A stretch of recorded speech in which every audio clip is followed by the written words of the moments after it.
ஒரு வெளி தேசத்துல இருந்து ஒருத்தர் நம்ம நாட்டுக்கு வந்தார். இங்க ஒருத்தர் அவரை அன்பா கூப்பிட்டு உபசரிச்சார். ஒரு ஆரஞ்சு பழத்தை அவர்கிட்ட கொடுத்து சாப்பிட சொன்னார். அவர் அதை வாங்கினார். அதை அப்படியும் இப்படியும் புரட்டி பார்த்தார். அவருக்கு ஒன்றும் புரியல. ஏன்னா அவர் தேசத்துல அது இல்லை போல இருக்கு. என்ன செய்யறதுன்னு அவருக்கு ஒன்றும் புரியல. அப்படியே கடிச்சு பார்த்தார். கசப்பா இருந்தது. தூக்கி எறிஞ்சுட்டார்.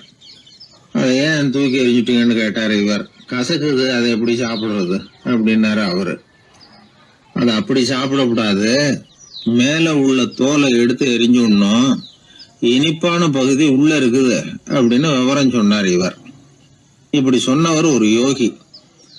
வாழ்வின் வெளிப்பக்கத்திலேயே இருந்துகிட்டு இருந்தா கசப்பான பிரச்சனைகளையே சந்திக்க வேண்டியிருக்கும். உள்பக்கத்துக்கு போகணும், அப்பதான் அங்க இருக்கிற இனிப்பை உணர முடியும் அப்படிங்கிறார் அந்த யோகி. நாமெல்லாம் ரெண்டு வகையான வாழ்க்கை வாழறோமா. மேலோட்டமான வெளிப்படையா உள்ள வாழ்வுங்கிறது ஒண்ணு, உள்ளார்ந்த வாழ்வுங்கிறது ஒண்ணு. வாழ்வின் வெளிப்புறம் பிரச்சனைகளும் சவால்களும் நிறைஞ்சது, உள்புறம் அமைதியா இருக்கிறது. இந்த உள்பக்கத்துலதான் மகிழ்ச்சியான வாழ்வுக்கு தேவையான புதையல் இருக்குதான். யாரு கண்டா அந்த புதையலை? ஆழ்நிலை தியானம் எல்லாம் பண்றாங்கல்ல, அது எதுக்காக? அந்த புதையலை கண்டுபிடிக்கிறதுக்கு தான். நாம் அந்த உள்பக்கத்துக்கு போய் அங்க உள்ள ஊக்க சக்தியையும் புத்திசாலித்தனத்தையும் பொறுக்கி எடுத்துக்கிட்டு அன்றாட வாழ்க்கையில அதையெல்லாம் உபயோகப்படுத்தணும். மனசு ஒரு குரங்கு மாதிரி அலையுதுங்கிறோம், அதை கட்டுப்படுத்த முடியலங்கிறோம். மனசு அலையிறது உண்மைதான். தேனி எதுக்காக அலையுது? தேனுக்காக அலையுது. அது மாதிரிதான் மனசும் அலையுது. மகிழ்ச்சி, சாந்தி இதுகளை தேடி அலையுது. மனசை உள்பக்கமா அலைய விடணும். மகிழ்ச்சியான வாழ்வுக்கு என்னென்ன தேவைங்கிறத இந்த யோகி சொல்றார். ஊக்கம், புத்திசாலித்தனம், அமைதி, சாந்தம். இது எல்லாம் நம்ம கிட்ட நமக்குள்ளேயே இருக்குது. அதனாலதான் சொர்க்கம் நமக்குள்ளே இருக்குன்னு சொல்றது. புதையல நமக்குள்ளேயே வச்சுக்கிட்டு அதை தேடி புலம்பிக்கிட்டு இருக்கிறது ரொம்ப வேடிக்கைங்கிறார் அவர். இதெல்லாம் கேட்கறப்போ உங்கள பல பேருக்கு கோபம் கூட வரலாம். என்ன சார் இது, இன்று ஒரு தகவல்ல ஏதாவது உபயோகமா சொல்லுவீங்கன்னு பார்த்தா என்னமோ தத்துவம் எல்லாம் பேசிக்கிட்டு இருக்கிறீங்களேன்னு நினைக்கலாம் நீங்க. இதுவும் உபயோகமான விஷயம்தான். நாம தியானம் அது இதுன்னு எதுவும் பண்ணலன்னா கூட மனசுல அழுத்தமோ இறுக்கமோ இல்லாம எப்பவும் சந்தோஷமா இருக்கிறதுக்கு பழகிட்டா அதுவே போதும். ஏன்னா மன இறுக்கத்தினாலேயே ஏகப்பட்ட நோய்கள் வருதான். பெருவாரியான உடம்பு கோளாறுகளுக்கு வாழ்க்கையின் விரக்தியாலேயும் தோல்விகளாலேயும் ஏற்படுற மன இறுக்கம்தான் காரணம்ங்கிறது மருத்துவ ஆராய்ச்சி முடிவு. நான் இறுக்கம் இல்லாம இருக்கிறதுக்கு தான் பிரியப்படுறேன், இந்த சமூகம் அதுக்கு இடம் கொடுக்கலையே, என்ன பண்றது அப்படிங்கிறது சில பேரோட கேள்வி. இந்த சமூகத்தை சரி செய்ய வேண்டியது நாம தான். நம்மளை சரி பண்ணிக்க வேண்டியது நாம தான். நான் சரியா இருக்கிறேன், சமூகம் சரியில்லைன்னு அதை ஒதுக்கி பிரயோஜனம் இல்லை. ஒரு குடும்பஸ்தர், அவர் மனசுல எப்பவும் டென்ஷன். அவர் டென்ஷன் இல்லாம இருக்கிறதுக்கு பழகிக்கிட்டார். அதுக்கப்புறமா அவர் சொல்லுவார், நான் ஒன்னும் ஆழ்நிலை தியானம்லாம் பண்ணல, இருந்தாலும் என் மனசு எப்பவும் அமைதியா தான் இருக்குது. இவ்வளவுக்கும் எங்க வீட்டுல தினமும் என் சம்சாரத்துக்கும் எங்க அம்மாவுக்கும் சண்டை நடந்துகிட்டே தான் இருக்கும் அப்படிம்பார். அது சரிங்க, உங்க அம்மா ஒரு பக்கம், உங்க மனைவி ஒரு பக்கம், அவங்க ரெண்டு பேரும் சண்டை போடுறப்போ நீங்க எந்த பக்கம் இருப்பீங்க அப்படின்னு கேட்டார் ஒருத்தர். அந்த சமயம் நான் வீட்டுக்கு வெளிப்பக்கம் இருப்பேன் அப்படின்னார் அவர். அங்க ஒரு முனிவர் இருந்தார். சுவாமி, என்ன ஆசீர்வாதம் பண்ணுங்க, எனக்கு ஏதாவது புத்தி சொல்லுங்க அப்படின்னா அவர் ஆசீர்வாதம் பண்ணார். அதுக்கப்புறம் சொன்னார், மகனே, நீ எந்த காரியத்தை செஞ்சாலும் செய்யறதுக்கு முன்னாடி ஒரு தடவை அதனால ஏற்படக்கூடிய விளைவுகளை நல்லா யோசிக்கணும். உன் மனசுக்கு அது சரின்னு தெரிஞ்சா மட்டும் அதை செய்யணும் அப்படின்னார். அரசன் அவர் சொன்னதை அப்படியே மனசுல வாங்கிக்கிட்டான். அவர் காலடியில விழுந்து வணங்கினான். 100 பொற்காசுகளை அவர் காலடியில வச்சுட்டு திரும்பினான். அமைச்சர் இதை கவனிச்சார். என்ன இது, நம்ம அரசர் இவ்வளவு ஏமாளியா இருக்கிறாரு, இந்த ஒரு சாதாரண யோசனை சொன்னதுக்கு 100 பொற்காசுகள் கொடுத்துட்டாரு. அமைச்சர் இப்படி நினைக்கிறது அவர் முகத்தை பார்த்ததுமே அரசனுக்கு புரிஞ்சுட்டுது. இருந்தாலும் அதை பத்தி ஒன்னும் கேட்டுக்கல. ரெண்டு பேரும் திரும்பி அரண்மனைக்கு சேர்ந்தாங்க. அதுக்கப்புறம் அந்த அரசன் என்ன பண்ணான் தெரியுமா? காட்டுல முனிவர் சொன்ன அந்த புத்திமதியை ஒரு கல்லுல கல்வெட்டா செதுக்கினான். தன்னுடைய அறையில எல்லாரும் கண்ணிலையும் படும்படியாக அப்படி ஒரு இடத்துல பதிச்சு எல்லாரும் பாக்குறது மாதிரி பண்ணிவிட்டான். இப்போ அந்த அமைச்சருக்கு ஆச்சரியம், என்ன இது, நம்ம மன்னருடைய அறியாமையை புரிஞ்சுக்கவே முடியலையே, இத போய் கல்லுல செதுக்கி வைக்கணுமா, பேர்பட்ட அறிவுரையாது அப்படின்னு நினைச்சார். கொஞ்ச நாள் ஆச்சு. ஒரு நாள் அந்த மன்னருக்கு கடுமையான வயிற்று வலி. உடனே அரண்மனை வைத்தியரை கூப்பிட்டார். அவர் வந்து சேர்ந்தார். மன்னரை சோதிச்சு பார்த்தார். கொஞ்ச நேரம் இப்படியே படுத்துருங்க, நான் எங்க வீட்டுக்கு போய் இதுக்கு பொருத்தமா ஒரு மருந்து தயார் பண்ணிட்டு வரேன் அப்படின்னு சொல்லிட்டு ஓடினார். மருந்தோட திரும்பி அவர் வந்த சமயத்துல மன்னர் ஒரு கட்டில்ல கண்மூடி படுத்திருக்கிறார். பக்கத்துல யாரும் இல்ல. வைத்தியர் வந்தார். ஒரு சின்ன கோப்பையில கொஞ்சம் மருந்தை ஊத்தினார். அப்படியே அங்க சுத்தி முத்தி பார்த்தார். ஏதோ ஒரு பொடியை வந்து அதுல கலந்தார். கலந்து எடுத்துக்கிட்டு மன்னரை நெருங்கினார். கொஞ்சம் யோசனை பண்ணார். அப்புறம் திரும்பி போனாரு. கையில இருந்த மருந்து அப்படியே கீழே கொட்டிவிட்டு வந்தார். அந்த கோப்பையை நல்லா கழுவி சுத்தம் பண்ணிவிட்டு மறுபடியும் கொஞ்சம் மருந்தை ஊத்திட்டு வந்தார். அதுக்கப்புறம் மன்னா அப்படின்னு சொல்லி மெதுவா கூப்பிட்டாரு. இவர் எழுந்திருச்சார். அப்புறம் இவர் சொன்னார், மன்னர் வைத்தியரே, நான் வந்து கண்ணை மூடிக்கிட்டு இருந்தாலும் அப்பப்ப கவனிச்சுக்கிட்டு தான் இருந்தேன். முதல்ல எதையோ கலந்தீங்க, அப்புறம் அதை கொட்டிவிட்டு வேற என்ன விஷயம், உண்மையை சொல்லுங்க அப்படின்னு மிரட்டினார். வைத்தியர் மிரண்டு போட்டார். அப்படின்னு மன்னருடைய காலில் விழுந்தார். அதுக்கப்புறம் உண்மையை சொன்னார். மகாராஜா, உங்களுடைய படை தளபதி உங்களை கொல்றதுக்காக சதி பண்ணார். விஷம் கலந்து கொடுக்கும்படியாக சொன்னார். வெகுமதி நிறைய தர்றேன்னார். நானும் சரின்னு சொல்லிவிட்டு இங்க வந்தேன். அவர் கொடுத்த விஷப்புடிய மருந்துல கலந்தேன். எடுத்துக்கிட்டு உங்ககிட்ட வந்தப்போ எதிரில நீங்க வச்சிருக்கிற அந்த கல்வெட்டு வாசகம் கண்ணுல போட்டது. எந்த காரியத்தை செஞ்சாலும் அதோட விளைவுகளை பத்தி யோசிக்க சொல்லிச்சு அந்த வாசகம். யோசனை பண்ணுனேன், என் உயிருக்கே ஆபத்துங்கிறத புரிஞ்சுக்கிட்டேன். உடனே திரும்பி போய் அதை கொட்டி கழுவி விட்டு வேற நல்ல மருந்தா ஊத்திக்கிட்டு வர்றேன் அப்படின்னார். இப்ப அந்த மன்னர் அமைச்சரை கூப்பிட்டார். பாத்தீங்களா, இந்த புத்திமதிய அன்னைக்கு நீங்க அலட்சியமா நினைச்சீங்க, இன்னைக்கு அதுதான் என் உயிரை காப்பாத்தி இருக்குது அப்படின்னார். அமைச்சர் தலையை குனிஞ்சுக்கிட்டாராம். அதனால பெரியவர்கள் நமக்கு சொல்ற புத்திமதி சாதாரணமா தான் தெரியும். அதுக்காக நாம வந்து அதை அலட்சியம் பண்ணிடக்கூடாது. இந்த காலத்துல ஒருத்தன் ஒரு சாமியார் கிட்ட போனா ஒரு 1000 ரூபாய அவர் காலடியில வச்சுட்டு திரும்பி வந்தான். எதுக்கு அதுன்னு கேட்டேன். இன்னைக்கு நான் இந்த அளவுக்கு நல்லபடியா இருக்கிறதுக்கு அவர் தான் காரணம். ஏற்கனவே ஒரு தடவை இவர்கிட்ட வந்து புத்தி சொல்லுங்கன்னு கேட்டேன், மாட்டேன்னு விட்டார். அன்னைக்கு அவர் ஏதாவது எனக்கு புத்தி சொல்லி நான் அது பிரகாரம் நடந்திருந்தேன்னா இன்னைக்கு நான் வீணா போயிருப்பேன். அதுக்காக ஒரு நன்றியை தெரிவிக்கிறதுக்காக தான் இன்னைக்கு வந்தேன், இந்த காணிக்கையை செலுத்துறேன் அப்படின்னு சொல்லிவிட்டு அவன் பாட்டு தெருவில் இறங்கி நடந்து போனான். உழைப்பும் நேர்மையும் உயர்வதற்கு வழிகள். அதை விட்டுட்டு உட்கார்ந்த இடத்துல இருந்துகிட்டே உயர போகணும் அப்படின்னு ஆசைப்படக்கூடாது. பல பேர் அப்படிதான் கற்பனை பண்றாங்க. அந்த கற்பனையிலேயே பாதி வாழ்க்கை ஓடி போடுது. உழைப்புங்கிற வழியையும் நேர்மைங்கிற வழியையும் ஒதுக்கிவிட்டு குறுக்கு வழியில ஓட நினைக்கிறவங்க குப்புற விழுந்துடுறாங்க. எந்த தொழிலை நாம செய்தாலும் சரி, அந்த தொழிலுக்குரிய பெருமையை நாம புரிஞ்சுக்கிட்டு அதுல ஈடுபடணும். அப்படி இல்லாம என்ன சார் பொழப்புது, இந்த தொழிலை மனுஷன் செய்வானா அப்படி புலம்பிக்கிட்டு இந்த தொழிலையே செஞ்சுக்கிட்டு இருக்கிறவங்க நம்மள பல பேர் உண்டு. செய்யும் தொழிலே தெய்வம் அப்படின்னு சொல்றாங்கல்ல, அப்படி சொல்றது எதுக்காக? அந்த அளவுக்கு அதுல ஒரு ஈடுபாடு வேணுங்கிறதுக்காகத்தான். ஒரு பெரிய மலைப்பகுதி, அந்த மலை அடிவாரத்துல ஒரு சிற்பி உட்காந்து ஒரு சிலையை வடிச்சுக்கிட்டு இருக்கிறான். கையில ஒரு சின்ன உளிய வச்சுக்கிட்டு ஒரு பெரிய கருங்கல் பாறையை கொஞ்சம் கொஞ்சமா உடைச்சுக்கிட்டு இருக்கான். ஒரு சிற்பத்தை வடிக்கிறதுங்கிறது அவ்வளவு உன்னதமான ஒரு தொழிலா? எல்லாராலையும் முடியுமா அது? அப்படி இருந்தும் அந்த சிற்பிக்கு மன நிறைவில்லை. அவன் நினைக்கிறான், இந்த கடுமையான வெயில்ல உட்கார்ந்து வேலை செய்யறது எவ்வளவு கஷ்டம். நாம ஒரு சிற்பியா இருக்கிறதுனால தானே சூரியன் கடுமையான வெப்ப கதிர்களை நம்ம மேல வீசுறான். நாமளே அந்த சூரியனா இருந்துட்டா இந்த கஷ்டம் இருக்காதே. நம்மளை கஷ்டப்படுத்துறவன் நம்மளை விட வலிமை உள்ளவன், அதனால நாம அவனா மாறி விடுறதுதான் நல்லது அப்படின்னு அந்த சிற்பி யோசனை பண்ணான்.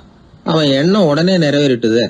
இயற்கைங்கிற மாபெரும் சக்தி அவனை ஒரு சூரியனா மாத்தி விட்டுது. சிற்பி இப்போ ஒரு சூரியனா மாறினான். இனிமே இந்த உலகத்துல நம்மளை விட வலிமை உள்ளவன் வேற யாரும் கிடையாது அப்படின்னு நினைக்க ஆரம்பிச்சுட்டான். அவனுக்கு மகிழ்ச்சியா இருந்தது. அந்த மகிழ்ச்சி அதிக நேரம் நீடிக்கல. ஏன்னா கொஞ்ச நேரத்துல ஆகாயத்துல கரிய மழை மேகங்கள் அப்படியே சூழ்ந்து வந்தது. சூழ்ந்து வந்த மேகங்கள் சூரியனை மறைக்க ஆரம்பிச்சது. இப்போ சூரியனா இருந்த அந்த சிற்பி நினைச்சு பாக்குறான், என்ன இது, என்னையே இந்த மேகம் மூடி மறைக்குதுன்னா அது என்னை விட பெரிய ஆளாதான் இருக்கணும். அதனால இனிமே நாம சூரியனா இருக்கக்கூடாது, நாம மேகமா தான் இருக்கணும், அதுதான் கௌரவம் அப்படின்னு நினைக்க ஆரம்பிச்சிட்டான். இப்பவும் பாருங்க, இயற்கை அவனுடைய ஆசையை நிறைவேற்றி வச்சுது. சூரியனா இருந்த சிற்பி மேகமா மாறினான். வான வீதியில அப்படி உல்லாசமா வர ஆரம்பிச்சான். அந்த உல்லாசமும் அதிக நேரம் நீடிக்கல. எதிரில பார்த்தா பிரம்மாண்டமான மலைகள் வழியை அடைச்சிட்டு நிக்குது. வேகமா வந்த மேகம் மலையில மோதிக்கிட்டுது. அந்த மலையை தாண்டி அப்பால செல்ல முடியல. இப்போ அந்த மேகம் நினைக்குது, நாம எந்த தடையும் இல்லாம அந்தரத்துல மிதந்து வர்றோம். நம்மையே போக விடாம தடுக்குதுன்னா அந்த மலைக்கு எப்பேற்பட்ட வலிமை இருக்கணும். இனிமேலும் நாம மேகமா இருந்து பிரயோஜனம் இல்ல, இருந்தா மலையா இருக்கணும், அதுதான் பெருமை அப்படின்னு நினைக்க ஆரம்பிச்சான். இப்பவும் பாருங்க, இயற்கை அவனுடைய ஆசையை நிறைவேற்றி வச்சுது. மேகமா இருந்த சிற்பி மலையா மாறினான். பெரிய மலை பூமிக்கும் வானத்துக்குமா நின்றுகிட்டு இருக்கு. இனிமே நமக்கு எந்த கவலையும் இல்லை அப்படின்னு நினைச்சது அந்த மலை. இப்படி நினைச்சுக்கிட்டு இருந்த வேளையில அந்த மலையோட காலடியில அடிவாரத்துல ஏதோ சத்தம் கேட்டது. என்ன சத்தம் இது அப்படின்னு சொல்லி அந்த மலை மெதுவா குனிஞ்சு பார்த்துதான். பார்த்தா அங்க ஒரு மனுஷன் தன்னுடைய கையில உளிய வச்சுக்கிட்டு மலையை கொத்திக்கிட்டு இருக்கிறான். ஏதோ ஒரு சிற்பத்தை வடிக்கிறதுக்காக அவன் முயற்சி பண்ணிட்டு இருக்கிறான். இப்போ அந்த மலை நினைச்சுதான், மலையையே ஒருத்தன் உடைக்கிறான்னா அவன் எப்பேற்பட்ட வலிமை உள்ளவனா இருக்கணும். இனிமேலும் மலையா இருந்து பிரயோஜனம் இல்ல, மனுஷனா மாறணும், அதுதான் சரி அப்படின்னு நினைச்சுதான். அந்த வினாடியே அந்த மலை ஒரு மனுஷனா மாறிச்சு. அவன் கையில ஒரு உளி, பழையபடியே ஒரு கருங்கல் பாறையை கொத்த ஆரம்பிச்சான். அந்த ஆள் பழைய நிலைமைக்கு வந்துட்டான். இந்த கதையிலிருந்து நாம தெரிஞ்சுக்க வேண்டியது என்னன்னா, தன்னுடைய உண்மையான பலம் என்னங்கிறது தெரியாமலே தாவி தாவி தடுமாறிக்கிட்டு இருக்கிறான் மனுஷன் அப்படிங்கிறது தான். இனிமேலாவது அதை புரிஞ்சுக்கணும். நாம அதுவா மாறணும்னு நினைக்கிறது தப்பு, நாம இருக்கணும் அப்படின்னு நினைக்கிறது தான் உண்மை, அதுதான் சரி. அந்த சிற்பி என்னன்னோ கற்பனை பண்ணி கடைசியில மறுபடியும் சிற்பியாகவே சேர்ந்தான் பாருங்க. அதனால நம்முடைய உண்மையான பலம் என்ன அப்படிங்கறத தெரிஞ்சுக்கிட்டு நடந்துகிட்டோம்னா வாழ்க்கையில எப்பொழுதும் வெற்றி நிச்சயம். பண்றதுன்னு எனக்கு புரியல அப்படின்னு கவலைப்பட்டார் ஒரு அப்பா. என்ன பண்றது, அப்பாவோட குணம் கொஞ்சமாவது பிள்ளைக்கும் இருக்கதானே செய்யும்னா, அட போங்க சார், அவனை அடக்கிறதுக்கு ஏதாவது வழி சொல்லுவீங்கன்னு பார்த்தா நீங்க என்னோட சரித்திரத்தை புரட்ட ஆரம்பிச்சுட்டீங்களே.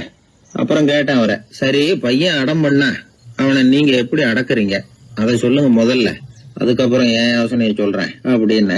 அவரு சொன்னார், வேற என்ன பண்ணுவேன், மிரட்டுவேன், அடிப்பேன், அவ்வளவுதான் எனக்கு தெரியும்னார். அடிச்சா அடங்கிடுவானா பையன் அப்படின்னு கேட்டேன்.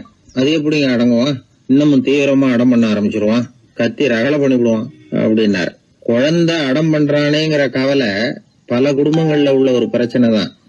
இதுக்கு இப்ப மருத்துவர்கள் ஒரு சுலபமான வழியை சொல்றாங்க. அது என்னன்னா, ஒரு குழந்தை அடம் பண்ணிச்சுன்னா அதை அடிக்கப்படாதான், அதுக்கு பதிலா வேற ஒரு காரியம் பண்ணலாமா. அது என்னன்னா, குடும்பத்துல இருக்கிற எல்லாரும் ஒண்ணு சேர்ந்து அந்த குழந்தைகிட்ட கொஞ்ச நேரம் பேசாம இருந்தோம்னுமா, பேச்சை நிறுத்திக்கணும். குழந்தையால பேசாம இருக்க முடியாது, அது யோசனை பண்ணும், தன்னுடைய தவறை உணர்ந்து அது வருந்த ஆரம்பிக்கும். இப்படி தொடர்ந்து செஞ்சுக்கிட்டு வந்தா குழந்தை கொஞ்ச நாள்ல அடம் பண்றதை நிறுத்தி விடுமா. இது டாக்டர்கள் இப்ப சொல்லி கொடுக்குற ஒரு யோசனை. அதே மாதிரி சில குழந்தைகள் சரியான காரணம் இல்லாம அடம் பண்ணணுங்கிறதுக்காகவே கத்துது பாருங்க, அதை நிறுத்துறதுக்கு கூட ஒரு வழி இருக்குது. அது என்ன வழின்னா, அது அழற சமயத்துல அந்த சத்தத்தை ஒரு டேப் ரெக்கார்டர் மூலமா பதிவு பண்ணி வச்சுக்கணும். குழந்தை கத்த ஆரம்பிக்குதுன்னு வைங்க, உடனே ஏற்கனவே பதிவு பண்ணி வச்சிருக்கிற அழுகை சத்தத்தை போட்டு அந்த குழந்தை காதுல விழறது மாதிரி பண்ணணும். தன்னுடைய அழுகை சத்தத்தை கேட்க ஆரம்பிச்ச உடனே அந்த குழந்தை தான் அழறத நிறுத்திக்குமா. சில குழந்தைகள் சாப்பிட மாட்டேன்னு அடம் பண்ணும். வளர்ந்த குழந்தைய வற்புறுத்தி சாப்பிட சொல்லக்கூடாது. சில பேர் என்ன பண்ணுவாங்கன்னா, கட்டாயப்படுத்தி சாப்பாட்டை திணிப்பாங்க. அதெல்லாம் ரொம்ப தப்பு. குழந்தைக்கு விவரம் தெரிஞ்சதுக்கு அப்புறம் சாப்பாட்டு விஷயத்துல நீங்க தலையிட வேண்டிய அவசியமே இல்லை. பசிச்சா சாப்பிடணுங்கிறது அதுக்கு புரியும். அது தானாவே சுதந்திரமா எடுத்து போட்டு சாப்பிடுறதுக்கு அனுமதிக்கணும். நீங்க போய் அதுகிட்ட நின்றுட்டு சாப்பிடு சாப்பிடு அப்படின்னு வற்புறுத்திட்டு இருக்க கூடாது. நீங்க அதை வற்புறுத்தாம இருந்தா அது உங்களை வித்தியாசமா பார்க்க ஆரம்பிக்கும். உண்மையிலேயே பசி இருந்ததுன்னா தனக்கு எவ்வளவு தேவையோ அவ்வளவு எடுத்து போட்டுக்கிட்டு அந்த குழந்தை சாப்பிட்டுக்கும், எந்த பிரச்சனையும் இருக்காது. ஆக இது மாதிரியான சில நுட்பங்களை நாம மனசுல வச்சுக்கணும். அப்படி வச்சுக்கிட்டோம்னா வீட்டுல குழந்தைகளால எந்த பிரச்சனையும் இருக்காது. இந்த காலத்து பையன் ஒருத்தன், அவன் ரொம்ப கவலையோட வந்தான். என்னப்பா விஷயம்னு விசாரிச்சேன். எங்க அப்பா என்கிட்ட ஒரு மாசம் உன் கூட பேச மாட்டேன் போ அப்படின்னு சபதம் போட்டுட்டாருன்னா, அதுக்காகவா இப்படி கவலைப்படுறேன்னு கேட்டேன். இல்லைங்க, அந்த ஒரு மாச கெடு இன்னையோட முடியுது, அதுக்காக கவலைப்படுறேன் அப்படின்னா. ஒரு பெரிய சிந்தனையாளர் இருந்தார். அவர் ரஷ்யாவில் இருந்தார். நிறைய புத்தகங்கள் எழுதியிருக்கிறார். அவர் பேரு ஓஸ்பென்ஸ்கி. உலகின் மிகச்சிறந்த 3 புத்தகங்கள்ல ஒண்ணு இவர் எழுதியிருக்கிறார் அப்படின்னு கூட சொல்றது உண்டு. அப்பேற்பட்ட எழுத்தாளர். அந்த காலத்துல குருஜீஃப் அப்படின்னு சொல்லி ஒரு பெரியவர் இருந்தார். ரொம்ப எளிமையான வாழ்க்கை வாழ்ந்துகிட்டு இருந்தவர். இவரை தேடி அந்த எழுத்தாளர் வந்தார். ஐயா, உங்ககிட்ட சில கேள்விகள் கேட்டு விளக்கம் பெறலாம்னு வந்திருக்கிறேன்னார். உடனே அந்த பெரியவர் என்ன செஞ்சார் தெரியுமா? ஒரு வெற்று காகிதத்தை எடுத்தார், அவர்கிட்ட கொடுத்தார். இந்தாங்க, இதை வச்சுக்கங்க, நாம 2 பேரும் பேசுறதுக்கு முந்தி நீங்க ஒரு காரியம் பண்ணணும்னார். என்ன செய்யணும்னு சொல்லுங்கன்னார் அவரு. இந்த காகிதத்துல உங்களுக்கு தெரிஞ்சதெல்லாம் என்ன, தெரியாததெல்லாம் என்ன அப்படிங்கிற பட்டியலை எழுதிட்டு வாங்க. அதுக்கு பிறகு உங்களுக்கு தெரியாத விஷயங்களை பத்தி நாம 2 பேரும் உரையாடலாம். ஏன்னா உங்களுக்கு தெரிஞ்சதை பத்தி நாம பேசி பிரயோஜனம் இல்லை, தெரியாததை பத்தி பேசினாதான் உங்களுக்கு அது உபயோகமா இருக்கும் அப்படின்னார். இவர் இப்படி சொன்னது அந்த எழுத்தாளருக்கு கொஞ்சம் தர்ம சங்கடமா இருந்தது. நாம எப்பேற்பட்ட சிந்தனையாளர், நம்மள போய் இவர் இப்படி எழுத சொல்றாரு அப்படின்னு நினைச்சாரு. இருந்தாலும் அந்த பெரியவர் பேர்ல இவருக்கு ரொம்ப மரியாதை. அதனால அவர் கொடுத்த காகிதத்தை வாங்கிட்டு தனியா ஒரு இடத்துல போய் உட்கார்ந்தார். யோசிக்க ஆரம்பிச்சார். முதல்ல யோசிச்சார், கடவுளை எனக்கு தெரியுமா அப்படின்னு. கடவுளை பற்றித்தான் எனக்கு தெரியுமே தவிர கடவுளை தெரியாதுங்கிறது புரிஞ்சுது. அதனால தனக்கு தெரிந்த ஒரு விஷயம் கடவுள் அப்படின்னு அவரால் குறிப்பிட முடியல. அடுத்தபடி ஆத்மாவை பத்தி சிந்திச்சார். ஆத்மாவை பற்றித்தான் நமக்கு தெரியுமே தவிர ஆத்மா நமக்கு தெரிஞ்ச விஷயமா இருக்கல அப்படிங்கறது புரிஞ்சுது. அதனால ஆத்மாவையும் தெரிஞ்ச பட்டியல்ல சேர்க்க முடியல. இப்படி ஒவ்வொன்னா அவர் யோசிக்க யோசிக்க எதுவுமே நமக்கு தெரியலங்கிறது அவருக்கு தெளிவாச்சு. நேரம் எழுந்திரிச்சு அந்த பெரியவர்கிட்ட போனார். ஐயா, உங்களை சந்திக்கிற வரைக்கும் எவ்வளவோ விஷயங்கள் எனக்கு தெரிஞ்சிருக்கிறதாக நினைச்சேன். ஆனா உங்ககிட்ட நிறைய கேள்விகள் கேட்கணுங்கிற ஆர்வத்தோட தான் வந்தேன். ஆனா நீங்க கேட்ட ஒரு கேள்விக்கு விடை காண முயன்ற போது எனக்கு எதுவுமே தெரியலங்கிறத புரிஞ்சுக்கிட்டேன் அப்படின்னார். அப்படின்னா உலக புகழ்பெற்ற இவ்வளவு புத்தகங்களை உங்களால எப்படி எழுத முடிஞ்சதுன்னு கேட்டார். இவரு சொன்னார், ஐயா, இப்பதான் எனக்கு புரியுது. எனக்கு தெளிவில்லாத பல விஷயங்களையும் நான் எழுதியிருக்கிறேன். அவையெல்லாம் வெறும் வார்த்தை குவியல்கள்ங்கிறத நான் இப்ப உணர்றேன். வார்த்தைகளே அறிவு அப்படிங்கிற மயக்கத்தில இருந்து இப்ப நான் விடுபட்டுட்டேன். அறிவு துறையில நான் ஒரு பூஜ்யம்ங்கிறது புரிஞ்சு போச்சு அப்படின்னார். இப்ப பெரியவர் சொன்னார், இப்பதான் உங்களுக்கு உண்மையான அறிவு ஏற்பட ஆரம்பிச்சிருக்குது. எப்போ ஒரு மனிதன் தன்னுடைய அறியாமைய உணர ஆரம்பிக்கிறானோ அப்போதுதான் அறிவின் தொடக்கத்துல அடி எடுத்து வைக்கிறான் அப்படின்னார். அதுக்கு பிறகு என்னாச்சு தெரியுமா? இந்த எழுத்தாளர், சிந்தனையாளர் ஓஸ்பென்ஸ்கி புஸ்தகம் எதுவுமே எழுதலையாம், அதோட விட்டாராம். நம்முடைய அறியாமை நமக்கு புரிய ஆரம்பிச்சுட்டதுன்னா நமக்கு அறிவு வளர ஆரம்பிச்சுட்டதுன்னு அர்த்தம். அது நமக்கு புரியறது இல்லை, அதுதான் சிக்கல். ஒரு நண்பர் சொன்னார், சார், நான் எப்போ வீட்டை பூட்டி விட்டு வெளியூர் போனாலும் திருடன் பூட்டை உடைச்சு விடுறான். அதனால இப்ப புத்திசாலித்தனமா ஒரு காரியம் பண்ணிவிட்டு உங்க ஊருக்கு வந்திருக்கிறேன்னார். என்ன செஞ்சிருக்கிறீங்கன்னு கேட்டேன். வீட்டை பூட்டாமலே வந்துட்டேன் அப்படின்னார். உபயோகமா இருக்கு அப்படின்னார். உடனே பார்வை இல்லாத அந்த பெரியவர் சொன்னாரு, வெளிச்சம்னு ஒண்ணு உண்மையிலேயே இருக்குதா அப்படின்னு கேட்டாராம். உண்மையிலேயே வெளிச்சம் இருக்குங்க அப்படின்னு சொல்லி இருக்கிறாங்க, அதை நான் நம்ப மாட்டேன் அப்படின்னாரா அவரு. சூரியன் இருக்கு, சந்திரன் இருக்கு, நட்சத்திரம் இருக்கு அப்படின்னு எல்லாம் சொல்லி பார்த்துருக்குறாங்க, அதையெல்லாம் ஒத்துக்கிறேன். ஆனா அதையெல்லாம் என்ன கொஞ்சம் தொட்டு பார்க்க விடுங்களேன் அப்படின்னாராம். அதையெல்லாம் தொட்டு அறிய முடியாது அப்படின்னு சொல்லியிருக்கிறாங்க. அப்படின்னா முகர்ந்து அறியறேன், மோந்து பாக்குறேன். மோர்ந்து பார்க்க விடுங்க, ஏதாவது வாசனை வருதான்னு பாக்குறேன் அப்படின்னு இருக்காரு. அதுவும் முடியாதேன்னாங்களாம். பெரியவர் யோசனை பண்ணிருக்கிறார். சரி, பரவாயில்ல, முரசு அடிக்கிறது மாதிரி அடிச்சு பார்க்கவாவது ஏற்பாடு பண்ணி கொடுங்க, அதை அடிச்சு பார்த்து அதோட சத்தத்தை உணர்ந்துக்கிறேன் அப்படின்னாராம். அதாவது ஒளியின் ஒலியை, அதாவது வெளிச்சத்தின் சத்தத்தை புரிஞ்சுக்கிறேன் அப்படின்னு சொல்லியிருக்கிறார். அதுக்கும் சாத்தியம் இல்லைன்னு சொல்லியிருக்கிறாங்க. சரி, அதுவும் முடியலன்னா அந்த வெளிச்சத்துல கொஞ்சம் எடுத்து என் கையில கொடுங்க, வாயில போட்டு சாப்பிட்டு பாக்குறேன் ருசி எப்படி இருக்குன்னு அப்படின்னு சொல்லி பார்த்திருக்காரு. எந்த வகையிலயும் அவரை அதை ஒத்துக்க வைக்க முடியல. சுத்தி இருந்தவங்க எல்லாம் குழம்பி போயிட்டாங்க. என்னங்க, நாங்க சொல்றத நீங்க நம்பலையா அப்படின்னு கேட்டிருக்காங்க. என்னுடைய 4 புலன்களுக்கும் புலப்படாத ஒண்ண நான் மாயை அப்படிங்கிறேன். நீங்க என்ன அவமானப்படுத்துறதுக்காக இப்படி சொல்றீங்கன்னு நினைக்கிறேன். ஏதோ உங்களுக்கு எல்லாம் பார்வைன்னு ஒண்ணு இருக்கிறதாகவும் அது எனக்கு இல்லைங்கிறதாகவும் சொல்லி என்ன நீங்க அவமதிக்கிறீங்க அப்படின்னார். தர்க்க சாஸ்திரத்துல மேதையான அந்த பெரியவர். சுத்தி இருந்தவங்க பார்த்தாங்க, வெளிச்சம் இருக்குங்கிறத இவர் நம்பணும், இவரை நம்ப வைக்கணும் அப்படின்னா அது புத்தரால தான் முடியும் அப்படின்னாராம் ஒருத்தர். சரி, அவர்கிட்டயே போவோம் அப்படின்னு சொல்லி எல்லாரும் அவர்கிட்ட போய் சேர்ந்தாங்க. விவரத்தை சொன்னாங்க. புத்தர் சிரிச்சாராம். எப்படிப்பட்டதுன்னு நான் நினைக்கிறேனோ, அதாவது உண்மை, அப்படித்தான் அவரும் நினைக்கிறார். எதையும் அனுபவபூர்வமா உணர்ந்தாதான் நம்ப முடியும். ஒளிய அனுபவித்து அறியாத வரையில அது இருக்கிறதா இல்லையா அப்படிங்கிற கேள்விக்கு இடம் கிடையாது.